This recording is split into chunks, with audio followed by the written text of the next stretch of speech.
Hi everyone, कैसे हो आप लोग। उम्मीद करता हूँ आप लोग बढ़िया होंगे और अपने घरों में सलामत होंगे। जैसे कि आप लोगों को पता ही है, मैंने बताया था कि मैं आप लोगों को एक मैराथन लेक्चर लाऊंगा जिसमें आप लोगों को पूरी की पूरी जुडिशरी कंप्लीट हो जाएगी। जहाँ तक अब आपको मैं बताऊँ कि जो जुडिशरी है ये सिलेबस में बहुत ही इंपॉर्टेंट है। जूनियर असिस्टेंट के सिलेबस में बहुत बहुत इंपॉर्टेंट रोल अदा करता है। यहाँ पे मैं आपको बताऊँगा कि स्टूडेंट्स इस साल लास्ट ईयर की तरह ईजी पेपर नहीं आने वाला है। क्योंकि 1 लाख से ज़्यादा पेपर फॉर्म फिल हो गए हैं। आप लोगों को ये पता होना चाहिए। 1 लाख से ज़्यादा, मुझे लगता है 1.5 लाख तक जो एग्ज़ाम फार्म है वो हुए होंगे फिल। तो जिसकी वजह से टफनेस आपको देखने को मिलेगी इस साल पेपर में। मुझे लगता है पेपर इस साल मॉडरेट टू टफ देखने को मिलेगा। तो इसीलिए मैंने आप लोगों को पूरी की पूरी ये जुडिशरी एक ही मैराथन लेक्चर में लाई है, जिसमें से आप लोगों को इजी भी, मॉडरेट भी और उसके साथ साथ टफ टफ से लेके टफेस्ट भी क्वेश्चन देखने को मिलेंगे। तो आप लोगों को टेंशन लेने की ज़रूरत नहीं है। ये बहुत सेशन अच्छा होने वाला है। यहाँ पे आपको ये जुडिशरी लेक्चर देख के दूसरा लेक्चर देखने की ज़रूरत नहीं देखने को मिलेगी। यहाँ पे मैं आप लोगों को बेट लगा सकता हूँ कि अगर ये पूरा का पूरा स्टार्टिंग से लेके एंडिंग तक वीडियो देखोगे ना, आप लोगों की इसी लेक्चर में जुडिशरी सारी कंप्लीट हो जाएगी। जब भी अगले साल जूनियर असिस्टेंट जुडिशरी की हाई कोर्ट की तरफ से पोस्टर्स देखने को मिलेंगे, आपको पढ़ने की ज़रूरत नहीं होगी उस टाइम, क्योंकि आपको सारा कन्फ्यूजन आज मैं इसी वीडियो में क्लियर करूँगा। तो यहाँ पे हम स्टार्ट करेंगे स्टूडेंट्स क्वेश्चन नंबर 1 से। और देखो, मैं जब क्वेश्चन नंबर 1 पढ़ूँगा उसमें से आप लोग को सारा डिटेल्स प्रोवाइड करूँगा। यहाँ पे क्या बताया गया है, यहाँ पे क्वेश्चन नंबर 1 में बताया गया when was the supreme court of India establishment. देखो, पहले हमें पता होना चाहिए कि सुप्रीम कोर्ट है क्या। सुप्रीम कोर्ट की अगर हम बात करेंगे ना स्टूडेंट, सुप्रीम कोर्ट एक हाईएस्ट अपील है इंडिया में। क्या है? Highest appeal.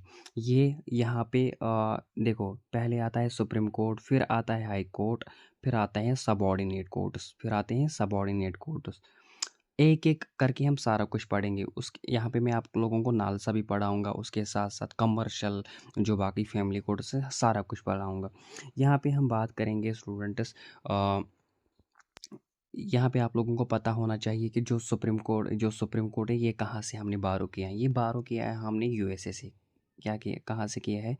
यूएसए से बारो किया है सुप्रीम कोर्ट। इससे पहले क्या होता था? इससे पहले होता था स्टूडेंट्स, वो होता था फेडरल कोर्ट। वो होता था फेडरल कोर्ट। देखो, मैंने आप लोगों को अभी बताया कि जो आज जो है ना, आज सुप्रीम कोर्ट हाईएस्ट अपील है। सुप्रीम कोर्ट की फुल एंड फाइनल अपील होती है आज, है तो होती है ना। यहाँ पे मैं आप लोगों को बताऊंगा इससे पहले क्या होती थी हाईएस्ट अपील। बताओ। इससे पहले होती थी ब्रिटिश प्रीवी काउंसिल। क्या होता था? British Privi council. British Privi council होता था इससे पहले, जो कि जिसकी अपील होती थी highest appeal of India. Highest appeal होती थी इंडिया में किसकी? ब्रिटिश प्रीवी काउंसिल की। जिस तरह आज सुप्रीम कोर्ट की हाईएस्ट अपील देखने को मिलती है हमें।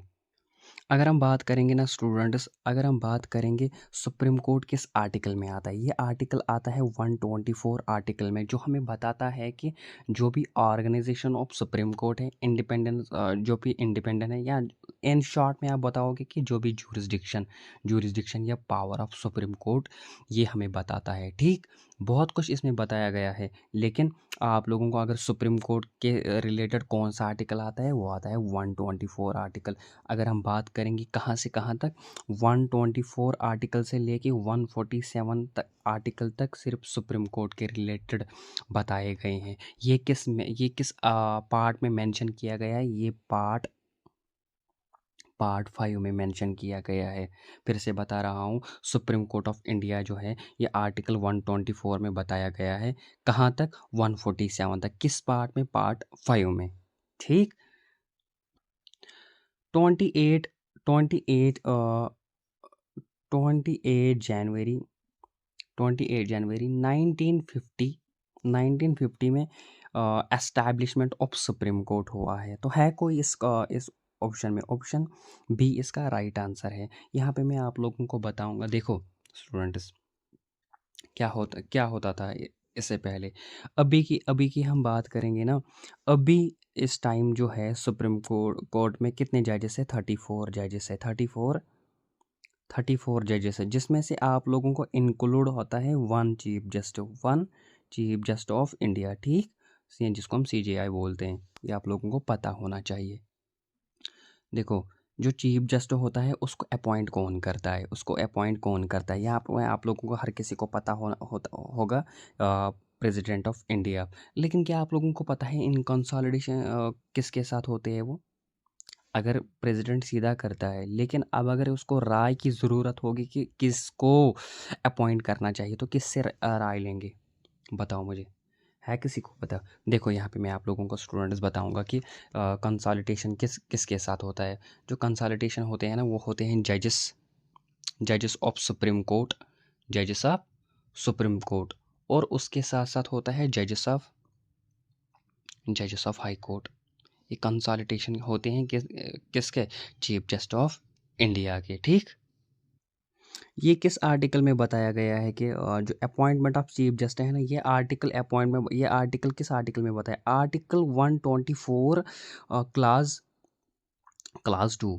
ये कोई नहीं बताएगा, ये आप लोगों को किसी ने बताया नहीं होगा कि अपॉइंटमेंट ऑफ चीफ जस्टिस किस आर्टिकल में आता है। देखो, अब अगर आपको होगा ना 124 ही वहाँ पे, तो वहीं पे टिक करना। अब अगर वहाँ पे आएगा ना 124 क्लास 2, तो उसी को टिक करना, ठीक। यहाँ पे मैं आप लोगों को बताऊंगा कि जो ओथ एंड एफर्मेशन होता है ना, ओथ एंड एफर्मेशन, जो ये चीफ जस्टिस होते हैं, बाकी जजेस होते हैं, ये किसके सामने लेते हैं ओथ एंड एफर्मेशन? ये लेते हैं प्रेसिडेंट के सामने, प्रेसिडेंट ऑफ इंडिया, प्रेसिडेंट। यहाँ पे बताया गया है what is the retirement age of supreme court जजेस इन इंडिया, ठीक। बताओ को जो retirement age of supreme court की होती है ना, वो होती है 65, और 62 होती है हाई कोर्ट 65 होती है सुप्रीम कोर्ट। इसका जो राइट आंसर है वो ऑप्शन सी है। अनदर क्वेश्चन पे चलते हैं। मुझे पता है यहाँ पे आप इस क्वेश्चन पे फंस जाओगे, क्योंकि ये थोड़ा सा अब टफ आने वाला है। What is the main function of supreme court of India? To make new laws, to interpret the constitution and provide justice, to conduct elections, to approach the budget. A and B question में आप लोगों को confusion होगा ही होगा। देखो यहाँ पे क्या है, यहाँ पे इसका जो राइट आंसर है ना, वो option B, to interpreted the constitution and provide justice. इसको बस इसका देखो, जो सुप्रीम कोर्ट होता है ना स्टूडेंट्स, इसका मेन चीज़ होता है कि जो फंडामेंटल राइट्स होते हैं और लीगल राइट्स होते हैं, उसके साथ साथ लोगों का पब्लिक जस्ट होता है ना, पब्लिक जस्ट, वो इसको बचाना होता है। फंडामेंटल राइट्स, लीगल राइट्स और पब्लिक जस्ट होता है, उसको नज़र रखनी होती है। न्यू लॉ तो ये बनाता ही है, ठीक। न्यू लॉ देखो, न्यू लॉ सुप्रीम कोर्ट नहीं बनाता है। ये कौन बनाता है? न्यू लॉज जो होते हैं ना स्टूडेंट्स, ये बनाता है पार्लियामेंट। कौन बनाता है? पार्लियामेंट। यहाँ पे क्या आता है? इलेक्शन भी कौन करता है? Obviously election commission of India. Budget कौन करता है? बजट पार्लियामेंट में होता है, ठीक। तो बच गया कौन? एलिमिनेशन मेथड भी ज़रूरी होता है। To interpreted the constitution and provide justice, obviously इसका जो राइट आंसर है वो ऑप्शन बी। अनदर क्वेश्चन पे चलते हैं स्टूडेंट्स। अनदर क्वेश्चन क्या है? हाउ कैन ए जज of supreme court can be removed?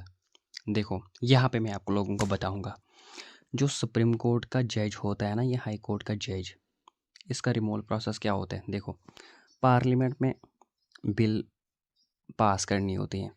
Parliament पता है ना आप लोगों को पार्लियामेंट क्या है? पार्लियामेंट देखो, जहाँ पे प्रेसिडेंट होगा, लोकसभा के मेंबर और राज्यसभा के मेंबर। प्रेसिडेंट, लोकसभा, राज्यसभा के मेंबर। पहली बार क्या होता है? लोकसभा में होती है bill pass related removal of supreme court के जजेस के रिलेटेड, ठीक। वो क्या होता है, मतलब वहाँ पे बात होनी चाहिए कि जो लोकसभा के मेंबर, फॉर एग्जांपल अगर 50 है, 50 में से 30 प्लस वोट जाने चाहिए कि हाँ, इसको रिमूव करना ही करना है, ये गिलिटी वर्सन है। फिर यही प्रोसेस होता है राज्यसभा में। और अगर इन में से for example total number of होंगे, मतलब ये होता है 1/3। अब मैं आपको इजी तरह समझाता हूँ। टोटल नंबर ऑफ 100 वोट्स होते हैं। अगर इसमें से आप लोगों को 60 वोट्स आते हैं कि हाँ, इसको रिमूव करना है, तो इसके बाद ये जाता है प्रेसिडेंट उस एफिडेविट पे साइन करता है कि हाँ ये गिल्टी पर्सन है, इसको रिमूव किया जाएगा। आज तक ऐसा नहीं हुआ है, मुझे लगता है नहीं होगा कभी ऐसा, ना चीफ जस्टिस हुआ है ना जज हुआ है कभी रिमूव। तो इसका जो राइट आंसर है ना, ये होता है इम्पीचमेंट प्रोसेस इन पार्लियामेंट। और मैंने आप लोगों को आपके लिए ये प्रोवाइड करे हैं नीचे आंसर्स, तब जब आप पीडीएफ आप लोगों को टेलीग्राम पे चाहिए दूंगा मैं, और जब आप यहाँ पे रिवीजन करोगे ये आपके लिए इजी भी होगा। अनदर क्वेश्चन पे चलते हैं स्टूडेंट्स। हाउ मेनी जजेस including chief justice are there in in in the supreme court the latest amendment.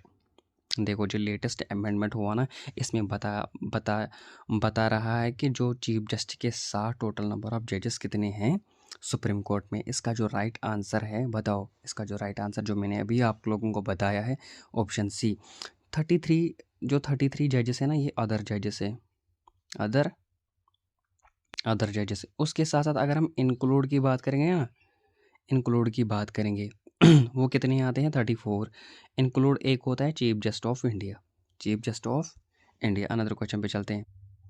Under which article of Indian constitution is supreme court established.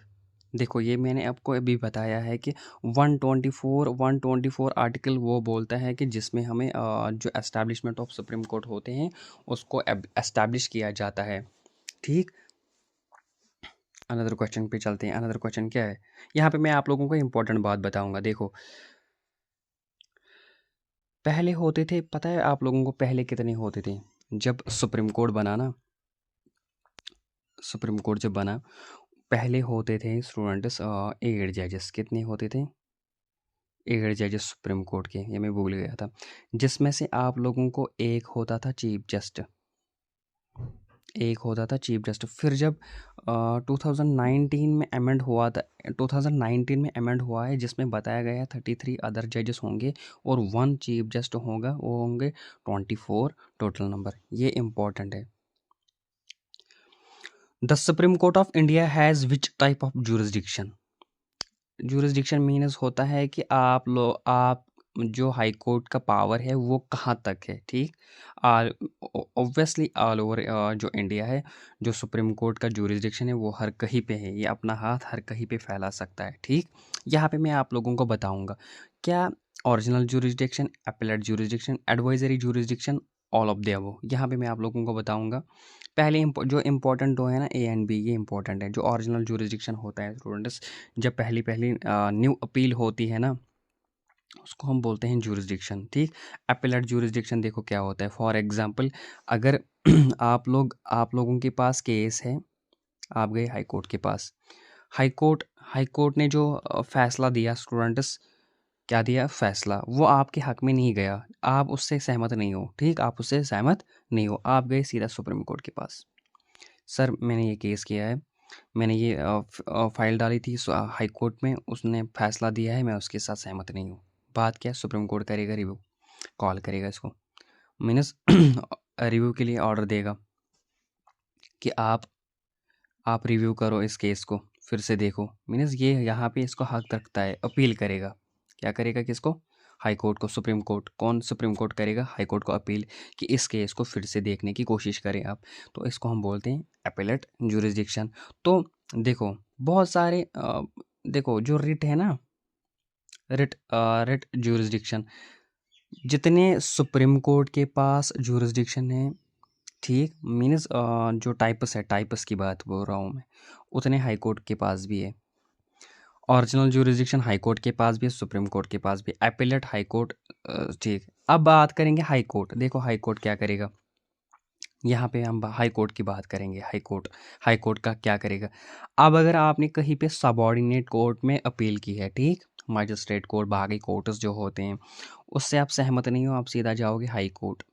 High court इसको बोलेगा review करने के लिए। तो मीन्स इसके पास भी है appellate jurisdiction, original jurisdiction, advisory jurisdiction, writ jurisdiction. तो यहाँ पे हर कोई है सुप्रीम कोर्ट के पास, ठीक। तो इसका जो ऑप्शन होगा वो होगा option D, all of the above. Another question पे चलते हैं students.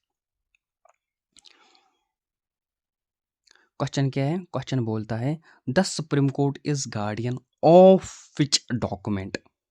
Indian panel code, options आपके सामने, यहाँ पे मैं आपको बताऊंगा। जो गार्डियन होता है ना, ये मीन्स होता है क्या, मीन्स रक्षा करना। ठीक, यहाँ पे मैं आप लोगों को बताऊंगा इसका जो राइट आंसर है ना, वो है constitution of India. Supreme court का यही है कि वो कॉन्स्टिट्यूशन ऑफ जो इंडिया है उसकी रक्षा करे। ठीक, फंडामेंटल ड्यूटीज़ ऑब्वियसली इसी में भी आते हैं। फिर देखो बात क्या है यहाँ पे आप लोगों को जो कॉन्स्टिट्यूशन ऑफ इंडिया है ना, इसमें आप लोगों को पता है ये फंडामेंटल राइट्स होते हैं। मेन चीज़ आप लोगों को पता है, बेसिक स्ट्रक्चर ऑफ कॉन्स्टिट्यूशन जो है ना, ये कभी भी अमेंड नहीं होगा। यहाँ पे मैं आप लोगों को इम्पोर्टेंट बात बताऊंगा। जो फंडामेंटल राइट्स है ना, फंडामेंटल राइट्स ये अमेंड हो सकते हैं, फंडामेंटल राइट्स अमेंड हो सकते हैं, लेकिन जो बेसिक स्ट्रक्चर ऑफ कॉन्स्टिट्यूशन है ना, ये कभी अमेंड नहीं होगा। अब बोलोगे सर फंडामेंटल राइट्स कैसे होगा? देखो, राइट टू प्रॉपर्टी आपको पता ही होगा, राइट टू प्रॉपर्टी आपको पता ही होगा, जिसको अब लीगल राइट में रखा गया है। Article 300 A, article right to property, किस किस आर्टिकल में? Article 300 A. कौन सा राइट है ये अभी? Legal right. देखो इसको क्यों हटाया गया? इसको इसलिए हटाया गया है, बताया। देखो क्या होता था कि अगर ट्रेन जाती एक एरिया से दूसरे एरिया तक, बीच में आती थी किसी की ज़मीन, और बोलता नहीं ये तो राइट है, मैं क्यों दूंगा यहाँ पे पटरी लगाने के। ठीक, ऐसा वैसा होता था। तो फिर सुप्रीम कोर्ट मजबूर हो गया है उसको अमेंड करने के लिए। फिर उसने अमेंड किया है उसको, और एक लीगल राइट बताया गया। लीगल राइट में यही आता है कि हक है आपका, लेकिन जब उससे ज़्यादा हक होगा, मतलब देखो पटरी जाएगी किसी के, मतलब किसी के ज़मीन के मतलब बीच में से, तो तब गवर्नमेंट बोलेगा कि नहीं ये ज़रूरी है, यहाँ पे आपको कीमत दिया जाएगा, प्लीज़ मेहरबानी करके ज़मीन को छोड़िए, तो तब होता है। इसका जो यहाँ पे राइट आंसर है ना, वो होता है B, option B, constitution of India. Another question पे चलते हैं students. Who was the first chief just of India? First chief just of India कौन था? ये आप लोगों को हर किसी को पता है, हरीलाल जे कन्हैया। अनदर क्वेश्चन पे चलते हैं स्टूडेंट्स। अब बात आती है स्टूडेंट्स किस पे? बहुत ही इंपॉर्टेंट क्वेश्चन है, बताओ। The supreme court of India is located in which city?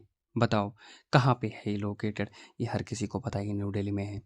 ठीक, अनदर क्वेश्चन पे चलते हैं स्टूडेंट्स। मैंने आपको लगभग 150 क्वेश्चन रखे हैं यहाँ पे। What is the maximum number of जजेस? देखो ये हमने अभी किया है, ये आप लोगों को पता ही है, ऑप्शन सी इसका राइट आंसर है। आंसर क्वेश्चन पे चलते हैं स्टूडेंट्स, बहुत टाइम हो गया। Who has the power to increase the number of जजेस इन द सुप्रीम कोर्ट? अब क्वेश्चन है, बताओ। अब आप यहाँ पे फंस जाओगे, यहाँ पे अब मज़ा है। Who has the power to increase the number of जजेस इन सुप्रीम कोर्ट? बताओ। देखो यहाँ पे जो हक है ना, जो इंक्रीज नंबर ऑफ जजेस होंगे, ये एक ही को हक है, वो होता है पार्लियामेंट, जिसमें होता है प्रेसिडेंट, लोकसभा और राज्यसभा। ये खुद डिसाइड करते हैं कि कितने रखने चाहिए, कितने नहीं, क्या इंक्रीज होने चाहिए। जैसे आप लोगों को पता ही है, हाई कोर्ट J&K 17 से लेके शायद, मुझे ये एग्जैक्ट नहीं पता है, 17 से 19 रखा है या कुछ रखा है, ये आप कमेंट बॉक्स में बता देना। ठीक, लेकिन उसका इंक्रीज किया गया है, कहाँ, किसका? जम्मू कश्मीर का। अनदर क्वेश्चन पे चलते हैं students. Which of the following is not a जूरिसडिक्शन of supreme court? अभी मैंने आप लोगों को बताया है कि जूरिसडिक्शन क्या नहीं है सुप्रीम कोर्ट का, कौन कौन सा है, बताओ। सॉरी आप लोगों ने आंसर देखा होगा, फिर भी यहाँ पे जो है ना, लेजिस्लेटिव जूरिसडिक्शन, ये कोई जूरिसडिक्शन ही नहीं है। लेजिस्लेटिव जूरिसडिक्शन ये कोई ओरिजिनल है, एपिलेट है, एडवाइजरी है और रिट जूरिसडिक्शन है, ये आप लोग याद रख लेना। अनदर क्वेश्चन पे चलते हैं।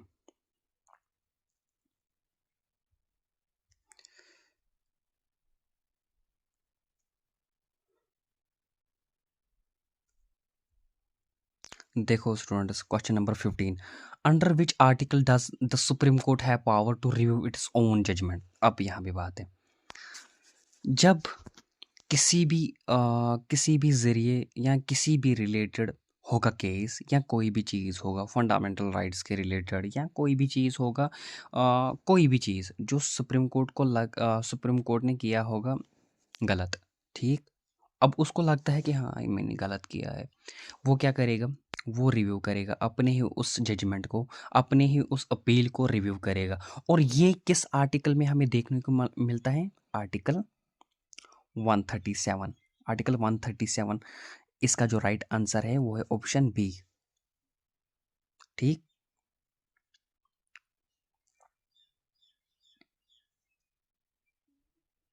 बहुत ही अच्छा क्वेश्चन है students. Question number 16, which article of the constitution provides supreme court the power to enforce fundamental rights.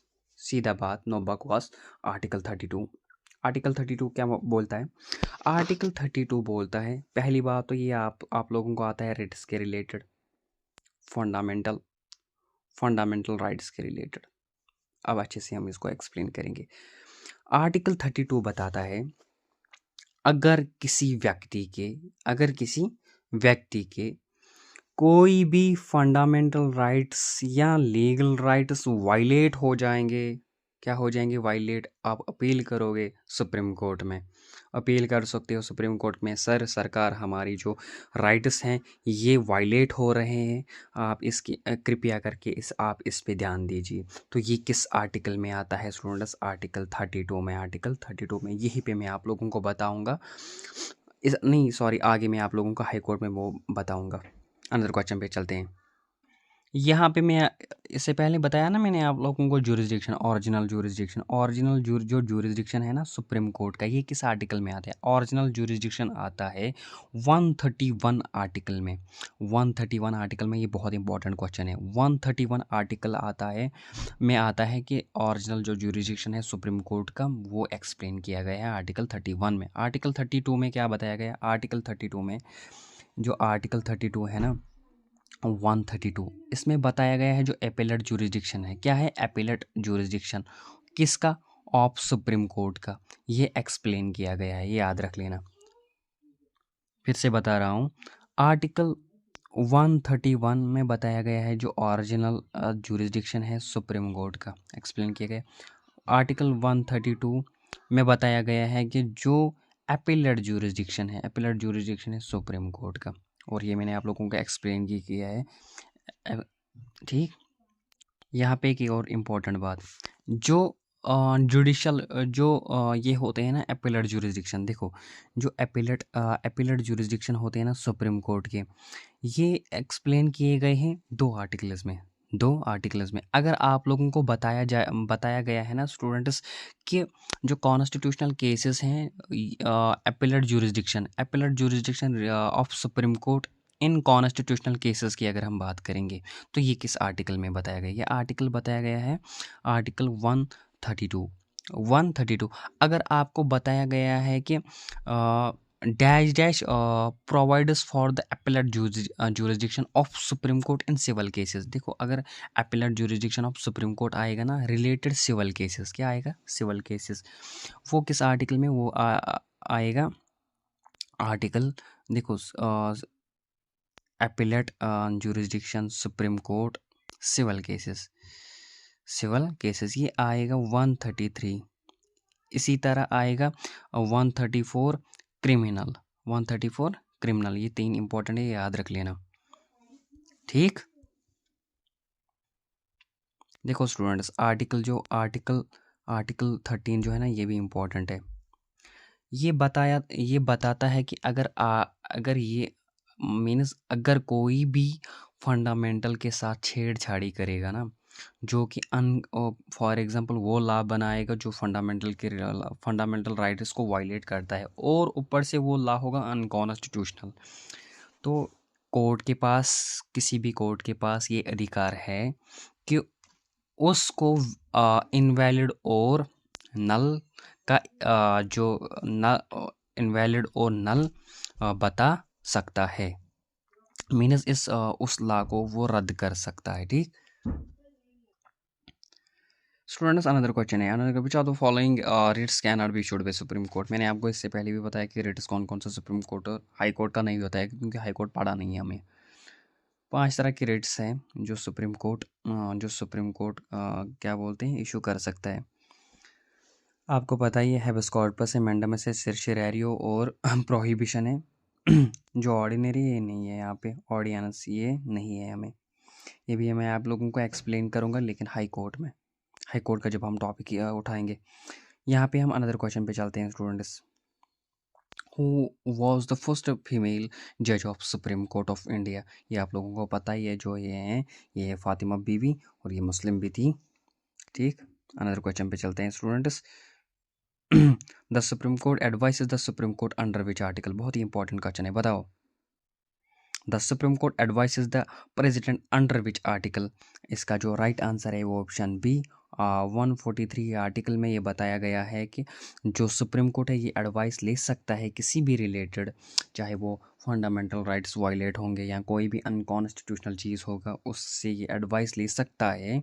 लेकिन ये ज़रूरी नहीं है, लेकिन ले सकता है। किससे? प्रेसिडेंट से।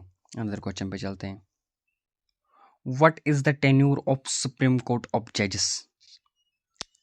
ऑब्वियसली आप लोगों को पता ही होगा स्टूडेंट्स, टिल एज 65 की एज होती है। Who was the longest serving chief justice of India. Obviously हर किसी को पता है, होगा या नहीं होगा, लेकिन वायु चंद्रचूड़ है इसका जो राइट आंसर। देखो यहाँ पे अच्छा क्वेश्चन है ये आप लोगों को किसी ने पढ़ाया नहीं होगा। 24 विच article of Indian constitution makes the law declared by supreme court blinding on all courts. Means इसका मतलब है, जब भी सुप्रीम कोर्ट कोई भी लॉ बनाएगा ना, bye the help of Indian constitution, ठीक, वो होता है हाल कोर्ट्स पे डिक्लेयर, ठीक। ये किस आर्टिकल में मैंने बताया गया है, ये आर्टिकल बताया गया है 141 आर्टिकल में, option A. Another question. The Supreme Court can hear disputes between two parties under which original jurisdiction। original jurisdiction बताया मैंने आप लोगों को क्या है, ये ऑब्वियसली आपने बताया, ये जो ये राइट आंसर है both A and B. Another question पे चलते हैं स्टूडेंट्स।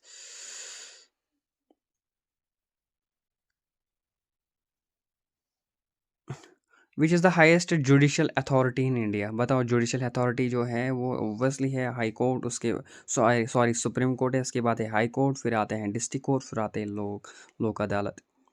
नंबर 1, नंबर 2, नंबर 3 और नंबर 4।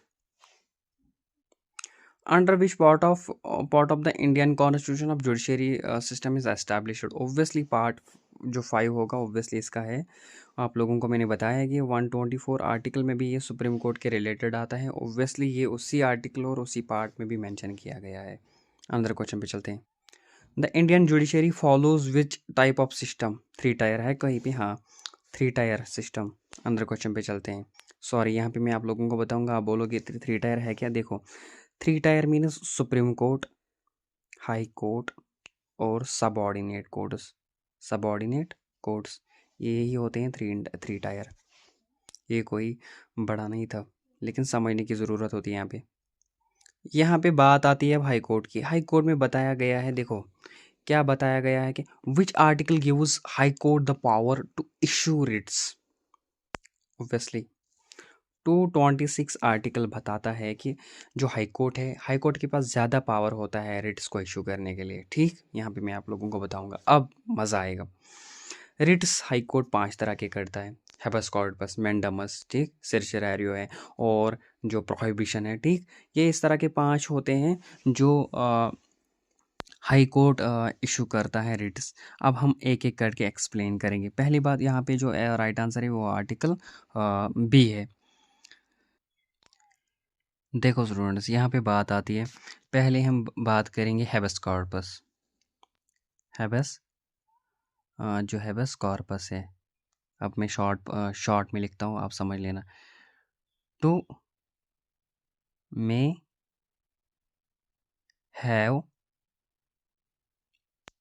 The body. इसका क्या मतलब है हैबस कॉर्पस का? हैबस कॉर्पस का मतलब है अगर अगर अगर कोई भी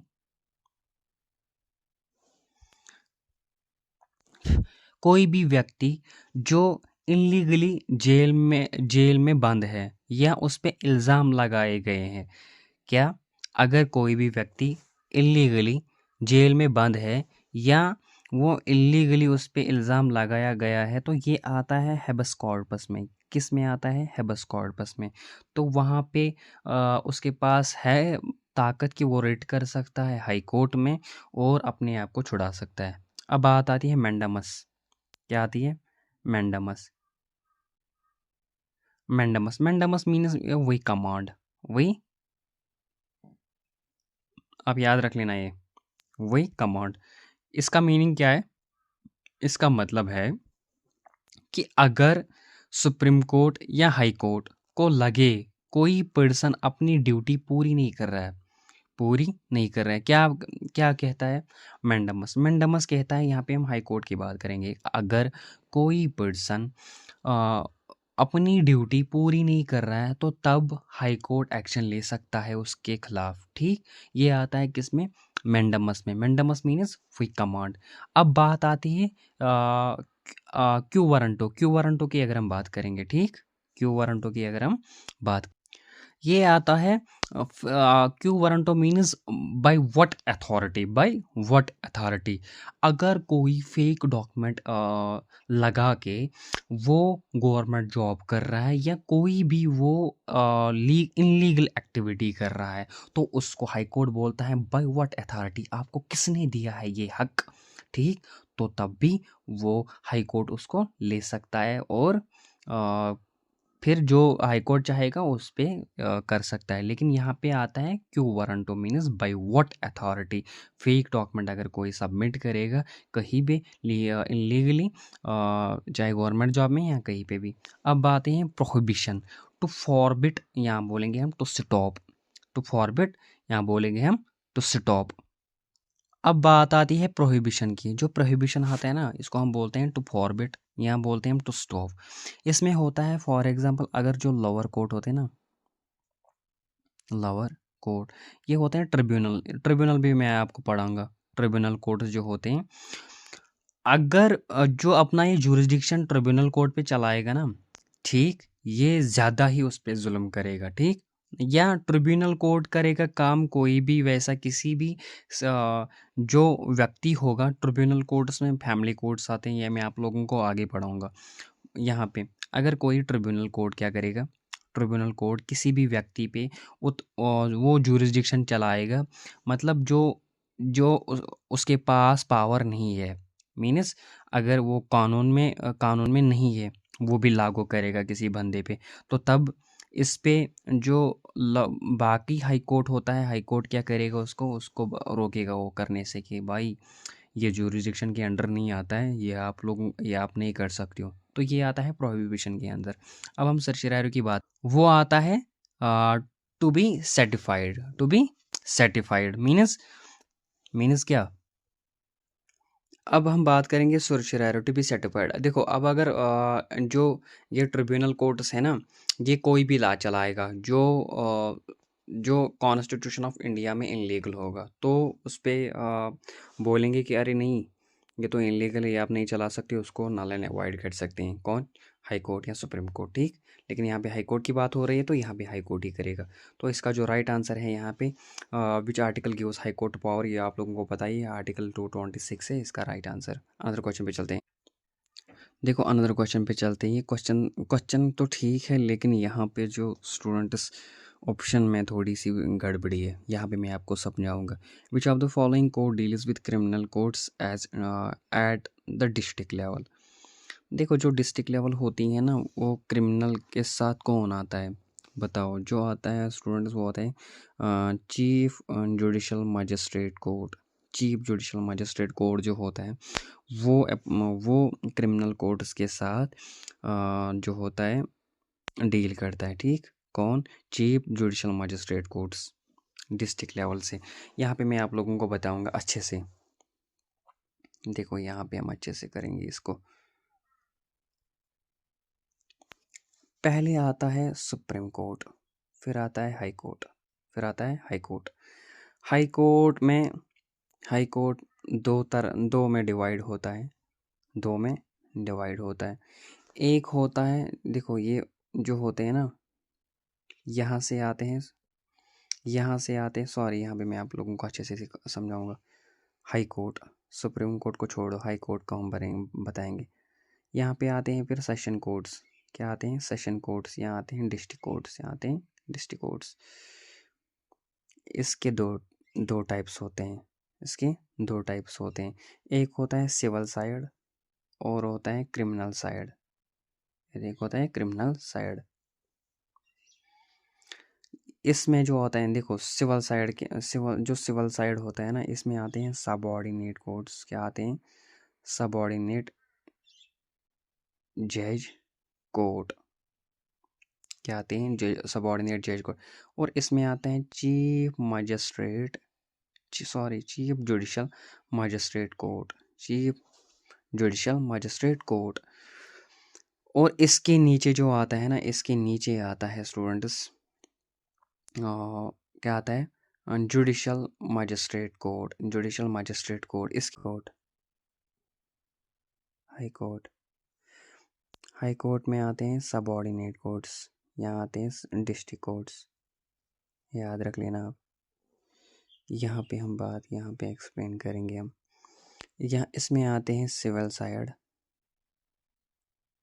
सिविल साइड। फिर इसके नीचे आते हैं सबऑर्डिनेट, सबऑर्डिनेट जज कोर्ट, सबऑर्डिनेट जज कोर्ट। इसके नीचे आता है मुंसिफ, मुंसिफ कोर्ट, मुंसिफ कोर्ट।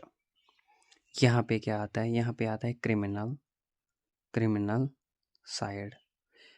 फिर इसके नीचे क्या आता है students, chief judicial magistrate court, chief judicial magistrate court. इसके नीचे क्या आता है, magistrate court, judicial magistrate court, judicial magistrate court. अब आप यहाँ पे देख सकते हो क्रिमिनल किस साइड आता है और सिविल साइड किस साइड आता है, ठीक।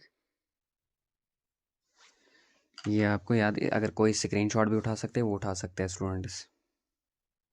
देखो ये मैंने आपको अभी भी पढ़ाया है। Which article allows individually to direct approach the supreme court for the enforcement of fundamental rights. यहाँ पे बात होती है कि अगर फंडामेंटल वायलेट हो जाएंगे ना, तो आप सीधा सुप्रीम कोर्ट में जा सकते हो और रिट पेश कर सकते हो। अपने आर्टिकल 32 में आता है।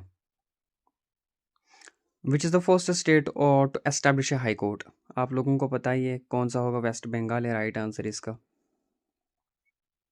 वेस्ट बंगाल तो स्टेट है, लेकिन जो कोर्ट है वो है कलकत्ता कोर्ट, जो है कलकत्ता कोर्ट। ये कब बना था, ये बना था 1862 में, याद रख लेना। ये ओल्डेस्ट कोर्ट, ये फर्स्ट और ओल्डेस्ट कोर्ट है। अभी भी मैंने ये क्वेश्चन आप लोगों को पढ़ाया है कि जुडिशल रिव्यू फिर से बताता हूँ। जुडिशल रिव्यू वो चीज़ होता है, अगर for example government of India, government किसी भी सरकार, फॉर एग्जांपल अगर किसी की सरकार बनती है, वो क्या करता है, वो वैसा लॉ बनाता है जो अनकॉन्स्टिट्यूशनल होता है, फंडामेंटल राइट्स वायलेट करने की कोशिश करता है, तब जुडिशल रिव्यू लागू होता है। जुडिशल रिव्यू मतलब यहाँ पे उस लॉ को सीधा नल और वाइड किया जाएगा, मीन्स उसको सीधा रद्द किया जाता है कि नहीं भाई, इससे फंडामेंटल राइट जो है वो वायलेट हो रहा है। और अगर आप मीन्स कोई भी लॉ बनाते हो जो अनकॉन्स्टिट्यूशनल है, ये लागू नहीं होगा, ठीक। ये हमें बताता है कौन, जुडिशरी हो। यहाँ पे क्या बात है, इसका जो राइट आंसर होगा ना स्टूडेंट्स, वो क्या है, अब मैंने आप लोगों को बताया, बताओ क्या आएगा। यही जो है, जो power of judiciary of review and law, यहाँ पे यही मैंने आप लोगों को बताया कि जो लॉज होते हैं वो रिव्यू करते हैं किसके, जो जिसकी सरकार होती है, एग्जीक्यूटिव जो एक्शंस होते हैं, ठीक। अगर वो अनकॉन्स्टिट्यूशनल होंगे तो उनको सीधा अवॉइड किया जाएगा, नल किया जाएगा, ठीक। अनदर क्वेश्चन पे चलते हैं, क्योंकि वो लागू ही नहीं होंगे।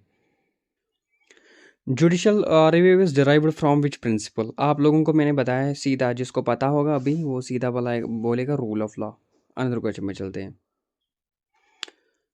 विच of the following countries first established the principle of judicial review. देखो इंडिया ने जो जुडिशियल रिव्यू सिस्टम है ना, ये यूएसए से लाया है। यूएसए है कोई भी ऑप्शन, जो यूनाइटेड स्टेट्स है ऑप्शन भी वही पे लाया है। आंध्र प्रदेश पे चलते हैं। अभी मैंने आप लोगों को ये पढ़ाया है जुडिशियल रिव्यू किस किस आर्टिकल में आता है, बताया ना कि फंडामेंटल राइट, जो फंडामेंटल राइट से अगर वायलेट हो जाएंगे किस किस आर्टिकल में, वो मेंशन किया गया है। ठीक, यहाँ पे आर्टिकल 13, 20 सीधा राइट आंसर है आर्टिकल ए। अब जो टॉपिक है ना वो बहुत अच्छा है, जुडिशल एक्टिविज्म। देखो जुडिशल एक्टिविज्म क्या होता है।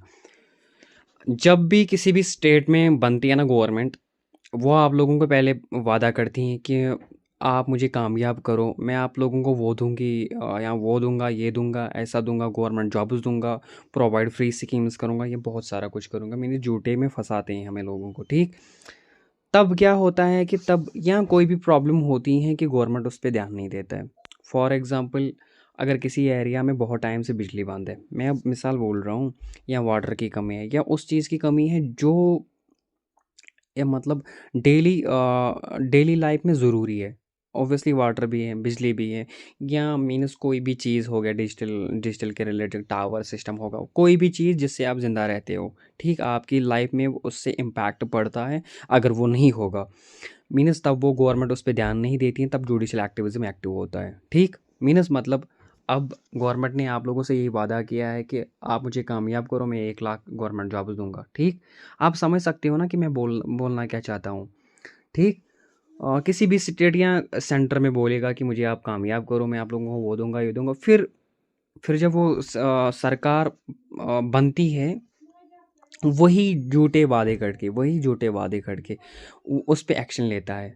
आप लोग रेट कर सकते हो उस time by the help of PIL, जिसको हम बोलते हैं पब्लिक इंटरेस्ट लिटिगेशन। ये मैं आप लोगों को आगे बताऊंगा कि पब्लिक इंटरेस्ट लिटिगेशन होता क्या है। ठीक, तो तब रेट कर सकता है कोई भी लोग, कोई भी पर्सन, कोई भी एनजीओ पर्सन, या कोई भी मेंबर ऑफ, कोई भी नागरिक सिटीजन ऑफ इंडिया बोल सकता है कि नहीं, इसने ये झूठे वादे किए हैं, जो गवर्नमेंट इसने अपनी गवर्नमेंट बनाई है झूठे बनाई है, आप ध्यान नहीं देता है।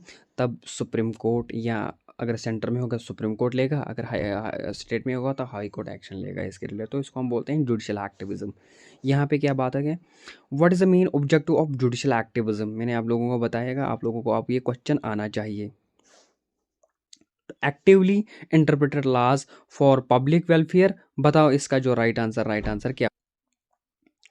Which of the following is a key feature of judicial activism. यहाँ पे देखो, court interpreting laws to protect fundamental rights, obviously ये भी है। देखो जो आप लोगों का फंडामेंटल राइट है, जो भी आप लोगों का राइट टू एजुकेशन आपका फंडामेंटल राइट ही है ना, right to property, right to live है। ठीक, जब आप लोगों को फंडामेंटल राइट ही नहीं मिलता है गवर्नमेंट की तरफ से, तो क्या फ़ायदा उसका। ठीक, तब आता है, मैंने आप लोगों को बताया है कि कोई भी आप लोगों का जो डेली एक्टिविटी बेस पे होता है, जो आपकी लाइफ पे इम्पैक्ट पड़ता है, जिससे पड़ता है, जैसे कि वाटर है, राइट टू लाइफ है, एजुकेशन है, स्कूल जब नहीं होंगे, कॉलेजेस जब नहीं होंगे, हॉस्पिटल जब नहीं होंगे, तो आपका इलाज कहाँ पे होगा, आप कहाँ पे तालीम हासिल करो, तो ये सारा कुछ आते हैं फंडामेंटल राइट्स में। तो प्रोटेक्ट फंडामेंटल राइट्स आता है इसमें। ठीक, अंदर क्वेश्चन पे चलते हैं। अभी मैंने आप लोगों को बताया कि पिल किसकी एग्जाम्पल है, बताओ, जिसको पता होगा वो सीधा टिक करेगा ऑप्शन ए को, जुडिशल एक्टिविज्म।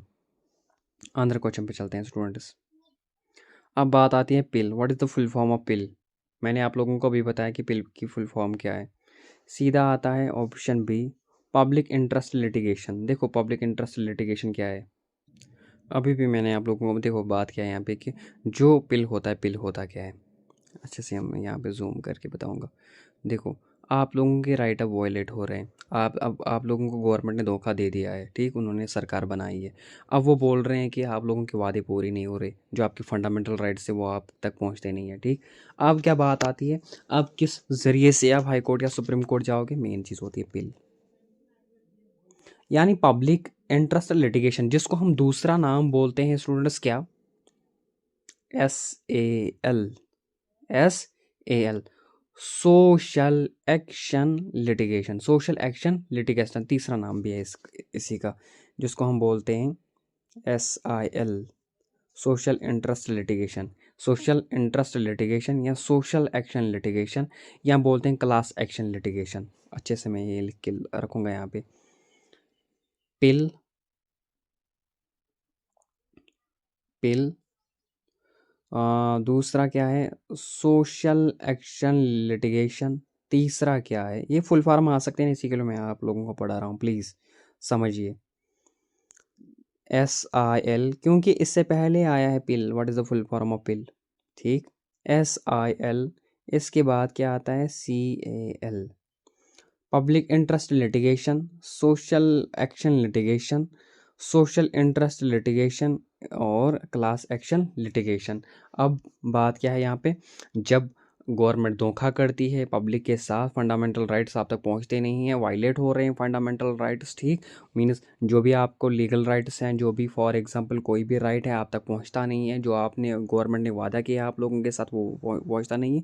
अब बात आती है पब्लिक इंटरेस्ट लिटिगेशन के थ्रू आप रिट कर सकते हो, और वाइले मतलब जो आप तक फंडामेंटल राइट्स नहीं पहुंचते हैं, आप जाओगे सुप्रीम कोर्ट या हाई कोर्ट, बोलोगे साहब हमें ये नहीं मिल रहा है, उन्होंने धोखा दे दिया है, ठीक।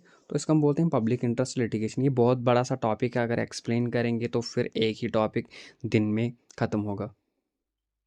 यहाँ पे क्वेश्चन है, अभी मैंने आप लोगों को पढ़ाया, who can file appeal in India, बताओ। वो विक्टिम भी नहीं होता है, अगर वो विक्टिम होगा या नहीं होगा वो भी तब भी फिल कर सकता है स्टूडेंट्स। अभी मैंने आप लोगों को बताया है कि वो नागरिक होना चाहिए इंडिया का, उसके साथ साथ अगर वो गवर्नमेंट ऑर्गेनाइजेशन का होगा, नॉन गवर्नमेंट ऑर्गेनाइजेशन का मेंबर होगा, तब भी वो रिट कर सकता है।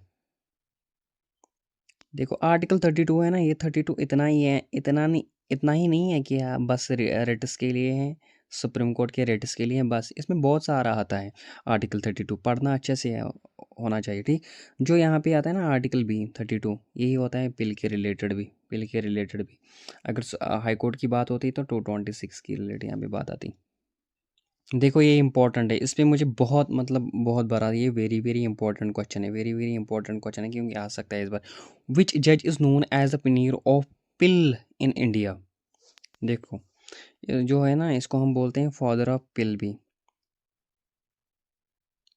फादर ऑफ पिल भी किसको, जस्टिस PN भगवती है ना, ये फादर ऑफ पिल भी है, पब्लिक इंटरेस्ट लिटिगेशन, ठीक।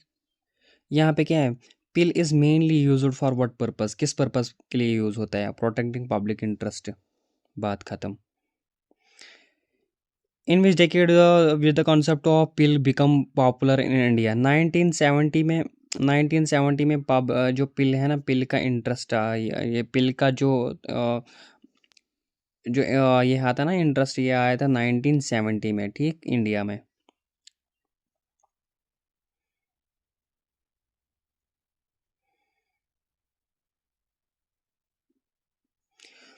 विच court can accept PIL in India, बताओ।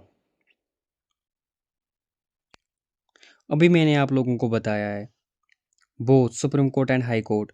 सुप्रीम कोर्ट की अगर हम पिल की बात करेंगे ना, ये आर्टिकल 33 में 32 में आता है, और हाई कोर्ट की अगर हम बात करेंगे ना, ये आता है 226 में, पिल के रिलेटेड। आपको पता है, यहाँ पे मैं आप लोगों को बताऊंगा स्टूडेंट्स, वेट करो। अच्छा क्वेश्चन है, what is the highest judicial authority in state, obviously आता है हाई कोर्ट। देखो सेवन्थ, जो 7th अमेंडमेंट हुआ था ना, अमेंडमेंट एक्ट, अमेंडमेंट एक्ट कब हुआ था ये हुआ था 1956 में, 1956 में। अच्छे से मैं लिख के रखूँगा यहाँ पे, अमेंडमेंट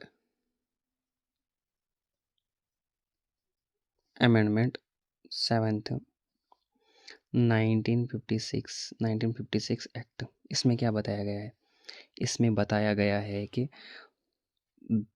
2 और 3 स्टेट्स का एक ही हाई कोर्ट होगा, एक ही हाई कोर्ट हो सकता है। 1956 एक्ट में क्या बताया गया है कि किस अमेंडमेंट में, अमेंडमेंट 7th में बताया गया है कि 2 और 3 स्टेट्स या 2 से या 3 से ज़्यादा स्टेट्स अगर होंगे उनका एक ही हाई कोर्ट हो सकता है।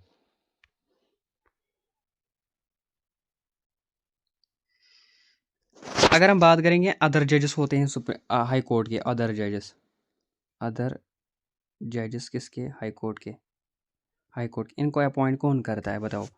इनको अपॉइंट करता है कौन?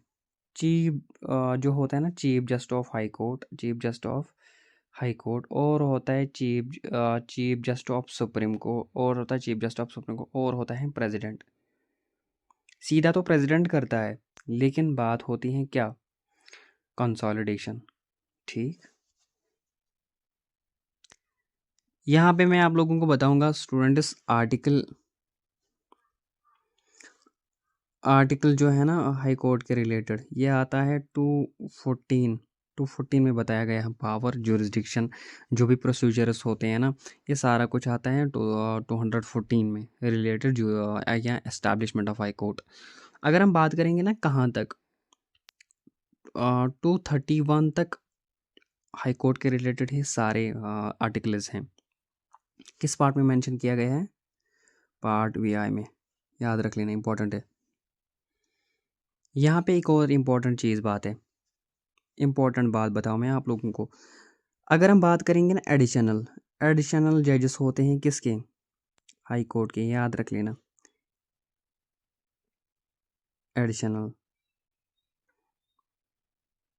एडहॉक होते हैं सुप्रीम कोर्ट के, सेम होते हैं ये, लेकिन फ़र्क होती है। एडहॉक होते हैं दोनों, जो देखो, जो एडहॉक होते हैं ना, ये सुप्रीम कोर्ट के होते हैं जजेस, और जो एडिशनल होते हैं ये सुप्रीम कोर्ट के होते हैं। ठीक,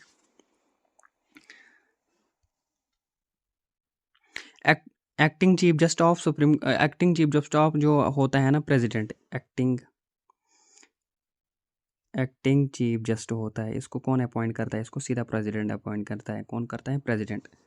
अगर हम एडिशनल की बात करेंगे ना, एडिशनल या एक्टिंग एक्टिंग चीफ एक्टिंग जजेस, जजेस, यहाँ पे चीफ जस्ट है, यहाँ पे जजेस है, इनको भी प्रेसिडेंट ही अपॉइंट करता है। कौन करता है? प्रेसिडेंट ही अपॉइंट, याद रख लेना। स्टूडेंट्स, आप लोगों को पहले पता होना चाहिए कोलिजियम सिस्टम है क्या। कोलिजियम, देखो मैं आप लोगों को समझाऊंगा कोलिजियम।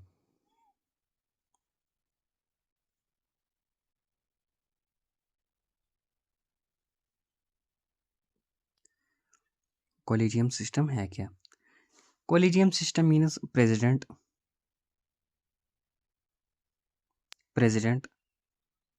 प्लस कौन, चीफ जस्ट ऑफ इंडिया, जो सुप्रीम कोर्ट का होता है। चीफ जस्ट नहीं, हाई कोर्ट का नहीं, चीफ जस्ट, ये चीफ जस्ट ऑफ इंडिया है। चीफ जस्ट ऑफ इंडिया होता है, वो होता है chief just of high court, plus 4 senior जजेस, किसके? सुप्रीम कोर्ट के। इसको हम बोलते हैं कोलिजियम सिस्टम। अब मैं आपको अच्छी बात समझाऊंगा। अगर कोई भी बात होगी ना रिलेटेड, किसी भी अपॉइंट के रिलेटेड, कोलिजियम सिस्टम रिलेटेड, अगर इनमें से 4 जजेस में से 2 जजेस इनकार करेंगे ना, तो वो अप्रूवल प्रेसिडेंट के पास नहीं जाएगा। ये आप याद रख लेना। ठीक, मीन्स वो बात रद्द हो जाएगी। लगभग इनमें से 3 हाँ हो, इन 3-4 जजेस में से 3 का हाँ होना चाहिए, तभी किसी का अपॉइंटमेंट हो सकता है, या बाकी कुछ चीज़ हो सकती है। यहाँ भी कोई भी चीज़ होगी रिलेटेड कोलिजियम सिस्टम के रिलेटेड। अब बात होती है यहाँ पे इम्पोर्टेंट बात, फेवरेटिज्म मैं बताऊँगा आपको। पता है 1919 अमेंडमेंट जो होता था ना, ये कॉन्स्टिट्यूशनल अमेंडमेंट एक्ट, जिसको हम कॉन्स्टिट्यूशनल अमेंडमेंट एक्ट 2014 बताते हैं, एनजैक 2014। अब बोलोगे एनजीए एनजैक है क्या? इसको हम बोलते हैं नेशनल जुडिशल अपॉइंटर्स कमीशन। इस अपॉइंटमेंट में बताया गया, 2014 है यहाँ पे, इसमें बताया गया था कि ये कंट्रोवर्सी आई थी इस टाइम। इन्होंने बताया था कि उस टाइम गवर्नमेंट ऑफ इंडिया ने बताया था कि जो कोलिजियम सिस्टम है इसको हम चेंज करेंगे। जो कोलिजियम सिस्टम है, मैंने आपको अभी बताया ना को कोलिजियम सिस्टम क्या है। जो कोलिजियम सिस्टम है इसको हम एनजैक में चेंज करेंगे, लेकिन ये रद्द हो गया। ये इन्होंने जो सुप्रीम कोर्ट ऑफ इंडिया है इसने रद्द किया है इसको, इसने माना नहीं है। ठीक, ये मैं आपको फिर कहीं कभी समझाऊंगा ये एनजैक है, क्या बहुत टाइम लगेगा इसको समझाने में। यहाँ पे मैं आप लोगों को इन चार्ट में बताऊंगा स्टूडेंट्स। जब फिर फोर्थ जज केस, ये मैं आप लोगों को सारे समझाऊंगा। फोर्थ जज केस, फोर्थ जज ये कब हुआ? 2015 में। ये हुआ 2015 में। इसमें बताया गया है जो एनजैक है ना, एनजैक जो कोलेजियम सिस्टम को चेंज करने वाले थे, किस में? एनजैक में। उन्होंने बताया कि ये अनकॉन्स्टिट्यूशनल है। ये है अनकॉन्स्टिट्यूशनल, अनकॉन्स्टिट्यूशनल, ये लागू नहीं होगा और इसको नल एंड अवॉइड किया गया है। Null and null and avoid किया गया है। कब? 2014 में, 2015 में, 2015 में। 2014 में तो अमेंडमेंट होने लगा था। किसको? कॉलेजियम सिस्टम को एनजैक में, नेशनल जुडिशियल अपॉइंटर्स कमीशन में। ठीक, लेकिन जो रद्द हुआ है, लेकिन इस टाइम ये बीजेपी की सरकार थी 2014 में। बीजेपी ने बताया था कि जो कॉलेजियम सिस्टम है इसको हम एनजैक में कन्वर्ट करना चाहते हैं। लेकिन तो ये हुआ था 2014 में। 2015 में क्या हुआ था? 2015 में सुप्रीम कोर्ट ने इसको रद्द किया है। नल मीन्स ये अनकॉन्स्टिट्यूशनल है, ये लागू नहीं होगा। आप लोगों को पता है फेवरेटिज्म मैं आप लोगों को यहाँ पे बताऊंगा। ये अभी हम पढ़ रहे थे कंट्रोवर्सी ओवर कंसोलिडेशन। ठीक, कंसोलिडेशन जो हम होते थे ना बाकी के साथ, वो क्या होता है, ये क्या होता है, ये मैं आप लोगों को फेवरेटिज्म बताऊंगा। ये बात थी कब? 1950 से लेके 1973 तक बात थी। उस टाइम कौन था? इंदिरा गांधी थी प्राइम मिनिस्टर। इंदिरा गांधी थी प्राइम मिनिस्टर, जिसने फेवरेटिज्म किया है। देखो, चीफ जस्टिस किसको बनाते थे? चीफ जस्टिस बनाते थे जो सीनियर मोस्ट जजेस होते थे ना सुप्रीम कोर्ट के जिसको सबसे ज़्यादा एक्सपीरियंस होती थी। ठीक, जो टॉप पे होते, टॉप 4 में आते थे। उसने बनाया है किसने? इंदिरा गांधी ने। इसने बनाया है उस time chief justice of India NA राय को। मतलब जबकि वो सीनियर जजेस में थे ही नहीं स्टूडेंट्स, उसको चीफ जस्टिस अपॉइंट किया गया था। लेकिन किस बेस पे? फेवरेटिज्म के बेस पे। ये आप कहाँ पे पढ़ोगे? ये आप पढ़ोगे इसी में, किस में? जब आप अपॉइंटमेंट ऑफ चीफ जस्टिस पढ़ोगे ना स्टूडेंट्स, 99 द कॉन्स्टिट्यूशनल अमेंडमेंट। अगर आपके पास लक्ष्मीकांत बुक है, उसमें आप यहाँ पे उसमें आप ये पढ़ सकते हो। तो ये इंपॉर्टेंट बात ही मुझे लगा, इंपॉर्टेंट बात शेयर करनी चाहिए आप लोगों के साथ। अनदर क्वेश्चन क्या है? Question number 84, which high court has largest jurisdiction in terms of state का कोड? ऑब्वियसली गुवाहाटी कोर्ट जो होगा इसमें, जो उसी का जो ये जुरिसडिक्शन है वो सबसे ज़्यादा है। इंपॉर्टेंट क्वेश्चन है, which of the following cases can not be directly heard by the high court? Civil cases, criminal cases, dispute between two states या रिट्रेटेशन। ऑब्वियसली देखो, सिविल केसेस भी सुनता है, क्रिमिनल केसेस भी सुनता है, और रिट पेटिशन जो होते हैं, पेटिशनर जो होते हैं वो भी रिट डाल सकते हैं। ऑब्वियसली जो स्टेट बिटवीन टू स्टेटस होता है, ये उसमें कोई भी नहीं, उसमें आता है सीधा सुप्रीम कोर्ट ही बस कोई भी हल निकाल सकता है। दो स्टेटस में अगर कोई भी डिस्प्यूट होगा तो वो सीधा सुप्रीम कोर्ट के पास वो केस जाता है, हाई कोर्ट कुछ नहीं करता है वहाँ पे। Who is the administrative head of high court? Important question है। क्या चीफ मिनिस्टर है, क्या chief justice of high court है, क्या गवर्नर है, क्या होम मिनिस्टर है? बहुत सारे यहाँ पे अटक जाएंगे, गवर्नर को टिक करेंगे जबकि है ही नहीं। इसका जो राइट आंसर है ना वो है option B, chief justice of high court. उसको हम एडमिनिस्ट्रेटिव हेड बोलते हैं। याद रख लेना ये इस बात को। अब बात आती है सबऑर्डिनेट कोर्ट्स। मैंने आपको इससे पहले भी बताया कि किस किस से पहले आता है सुप्रीम कोर्ट, फिर आता है हाई कोर्ट, इस साइड आते हैं सिविल केसेस, क्रिमिनल केसेस। वो देख लेना अच्छे से, वो इम्पोर्टेंट है। उससे आप लोगों को एक क्वेश्चन तो देखने को मिलेगा, याद रख लेना ये। यहाँ पे बताया था विच of the following is A type of subordinate court? District court अगर है तो सीधा टिक करो वहीं पे, ऑब्वियसली। फिर वो दूसरी बात है, इसमें क्रिमिनल और सिविल केसेस कौन कौन से हैं, ठीक, जो मैंने आपको पढ़ाया है। अनदर क्वेश्चन पे चलते हैं। हु अपॉइंट इज द जजेस ऑफ सबऑर्डिनेट कोर्ट्स? कौन करता है इनको अपॉइंट? बताओ मुझे ज़रा। इनको अपॉइंट करता है सीधा कौन?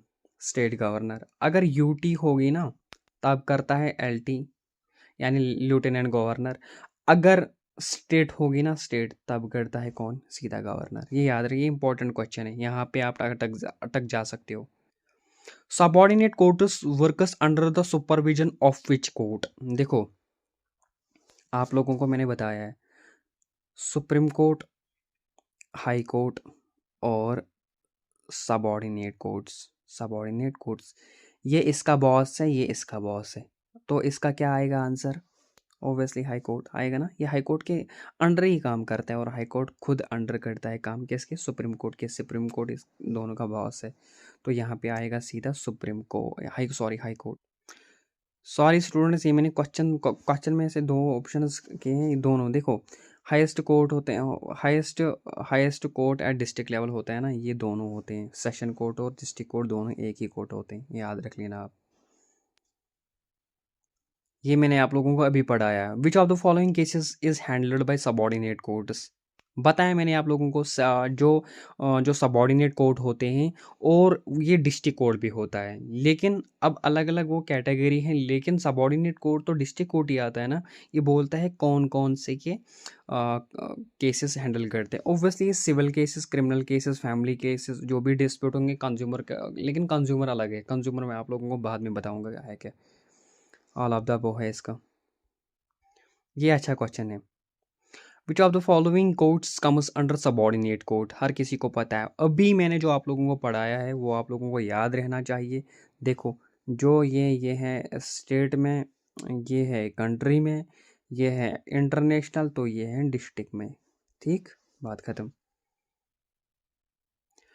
विच of the following court will deals with criminal case in subordinate court? देखो यहाँ पे जो आते हैं ना सेशन कोर्ट, इसमें से भी एक आता है जिसको हम बोलते हैं chief magistrate judicial court. Chief magistrate judicial court जो क्रिमिनल कोर्ट्स के रिलेटेड बात करता है या क्रिमिनल केसेस देखता है, ठीक, तो वो अंडर ही आता है सेशनल कोर्ट्स, तो इसका ऑप्शन है बी पार्ट।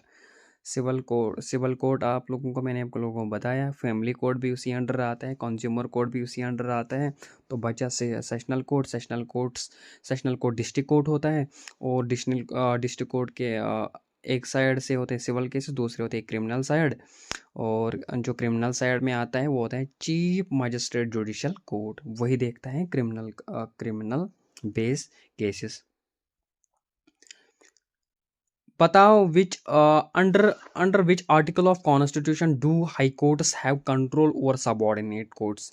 हाई, ये किस आर्टिकल में बताया गया, किस कॉन्स्टिट्यूशन ऑफ आर्टिकल में बताया गया है कि जो हाई कोर्ट है उनको उनको कंट्रोल है किस पे? सबॉर्डिनेट कोर्ट्स में।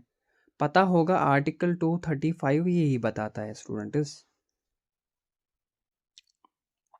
लोक अदालत मीन्स पीपल्स कोर्ट, क्या है इसको हम बोलते हैं? यहाँ पे मैं आपको सॉरी, यहाँ पे मैं आप इसको हम बोलते हैं पीपल्स कोर्ट। क्या बोलते हैं हम? पीपल्स, ये एक्स्ट्रोपिया है, यानी लोगों का, ये यानी लोगों का कोर्ट, लोगों का कोर्ट हम इसको हम बोलते हैं।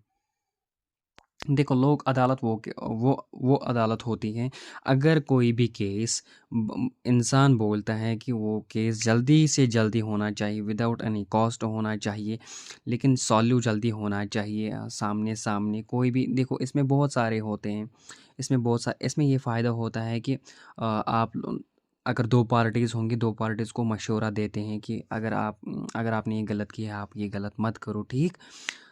उसमें ये बहुत सारे होते हैं, इसमें ये एक अच्छी बात है कि आप लोग मतलब अगर दोनों ने लड़ाई झगड़ा किया है, आप लोगों को मशवरा दे कि आप मत करो, वो करो, ये करो। हाई कोर्ट की तरह नहीं है, हाई कोर्ट सीधा आप लोगों को जेल भेज सकता है या कुछ और कर सकते हैं, लेकिन यहाँ पे आप लोगों को समझाने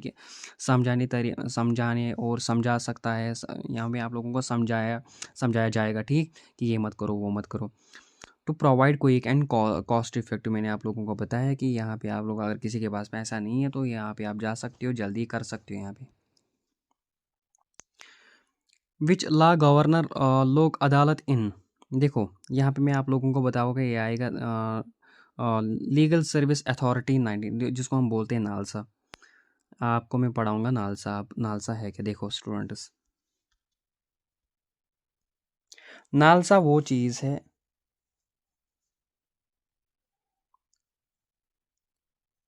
नालसा जिसको हम बोलते हैं नेशनल लीगल सर्विसेज अथॉरिटी।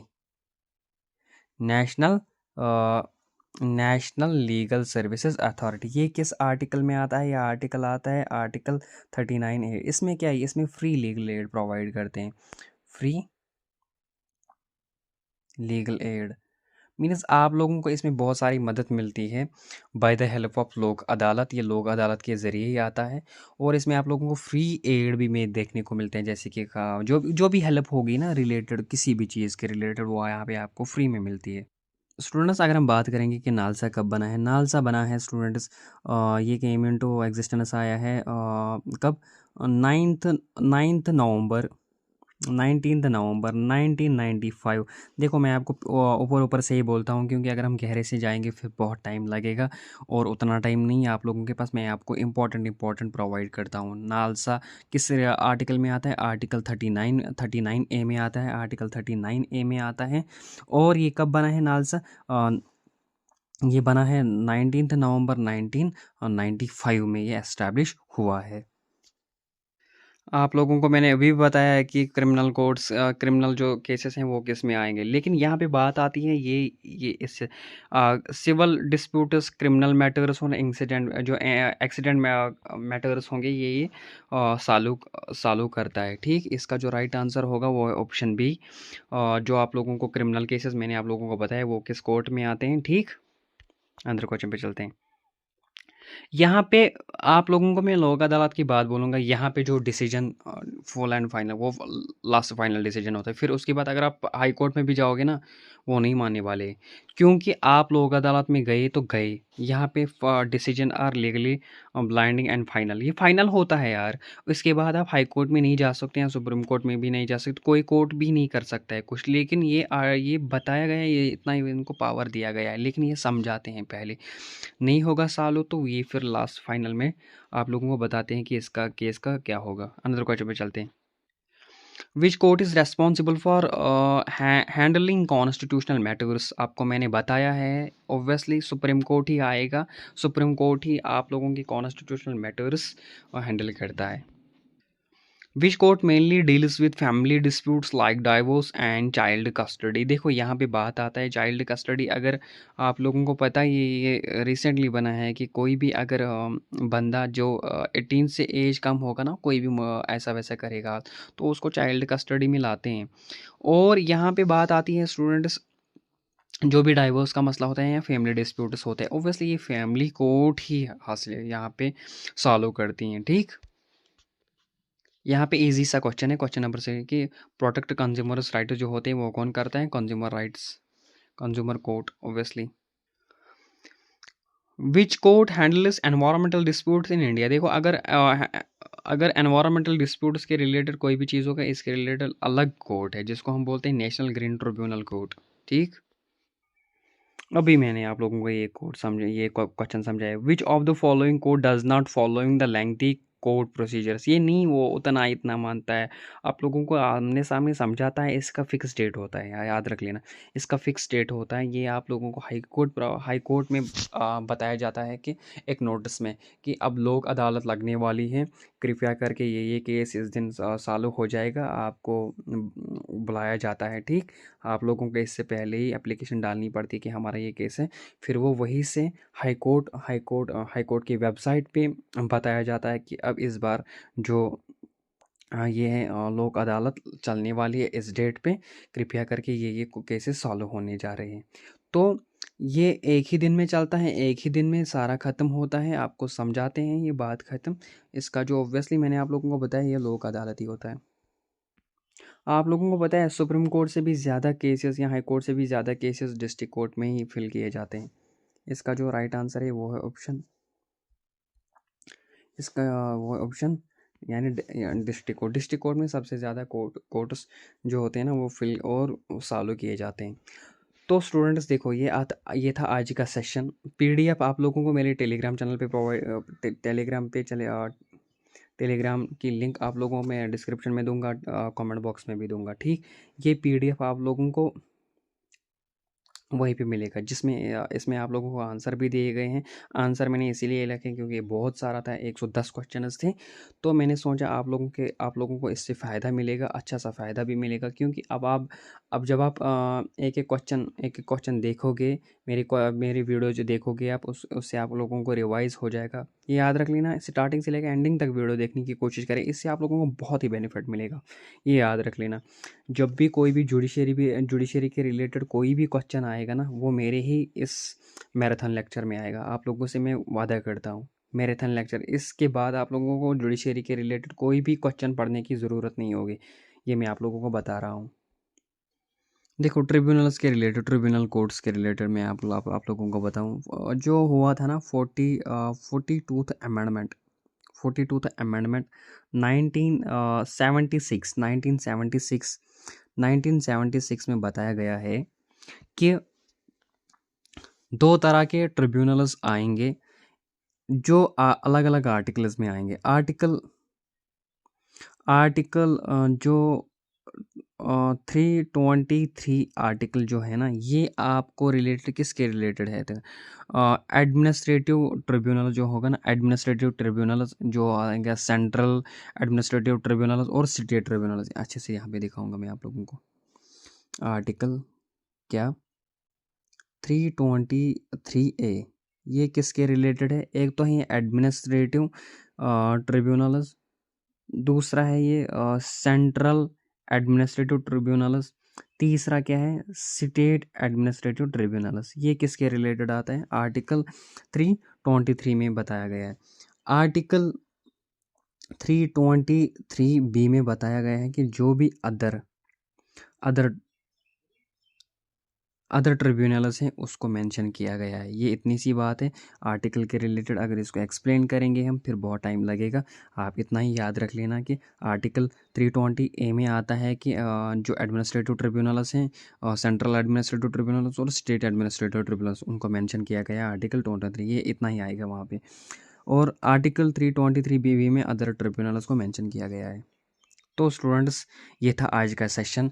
उम्मीद करता हूँ आप लोग इस सेशन पे बहुत सारा प्यार दोगे और स्टार्टिंग से लेकर एंडिंग तक वीडियो देखने की कोशिश करेंगे। अगर आप लोग 2x में भी इस वीडियो को देखोगे तो देख लेना, लेकिन ज़रूर देख लेना, क्योंकि इससे आप लोगों को बहुत ही फ़ायदा मिलेगा। ये था आज का सेशन। कमेंट बॉक्स में बता देना इसी तरह मैराथन लेक्चर किस और टॉपिक पे चाहिए, किस और सेशन पे चाहिए, कंप्यूटर पे, इंग्लिश पे, करंट अफेयर पे। मैं तैयार हूँ। या टर्मिनोलॉजीज़ पे रिलेटेड सारे एक ही लेक्चर में आप लोगों को प्रोवाइड करूँगा। एक ही